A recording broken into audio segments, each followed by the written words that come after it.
आप सोच रहे होंगे ये स्टैन स्वामी कौन है? फादर स्टैन स्वामी। क्या है कहानी, मैं जरा आपको बताता हूं। स्टैन स्वामी, फादर स्टैन स्वामी झारखंड में कई दशकों तक काम किया और भीमा कोरेगांव मामला जानते हैं ना।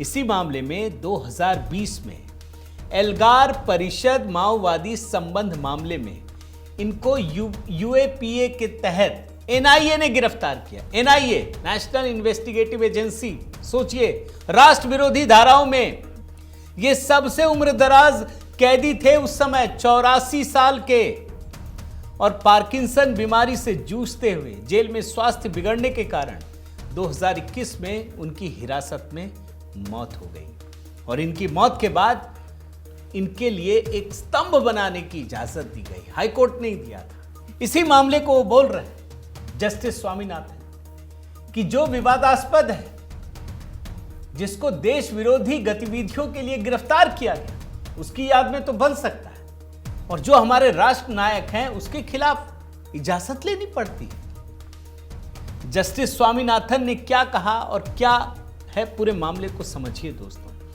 कोर्ट ने माना कि 1857 के प्रथम स्वतंत्रता संग्राम से बहुत पहले ही दक्षिण भारत में अंग्रेजों के खिलाफ सशस्त्र विद्रोह शुरू हो चुका था। जस्टिस स्वामीनाथन ने कहा कि आने वाली पीढ़ियों को यह पता होना चाहिए कि उनके पूर्वजों ने गुलामी के खिलाफ कितना कड़ा संघर्ष किया था। और कोर्ट ने दोस्तों उस ऐतिहासिक स्थल के आसपास अतिक्रमण हटाने, उसे एक पर्यटन एवं गौरव स्थल के रूप में विकसित करने की बात कही है। और सुनवाई के दौरान दोस्तों जस्टिस स्वामीनाथन ने इस बात पर जोर दिया कि इतिहास को बड़े ध्यान से सुनिएगा, आपको समझ में आएगा कि हम लोग सिर्फ बोलते हैं ना कि दे दी हमें आजादी बिना खड़ग बिना ढाल, बोलते हैं ना, क्या बिना खड़ग बिना ढाल के आजादी मिली? फिर तो जो लोग, जो हजारों लाखों लोग फांसी के फंदे पर झूल गए, वो तो सब बेकार हो गया ना। भगत सिंह फांसी पे चढ़ गए, झूल गए, वो खड़ग बिना ढाल था क्या? जिन्होंने युद्ध किया वो बिना खड़ग बिना ढाल था क्या?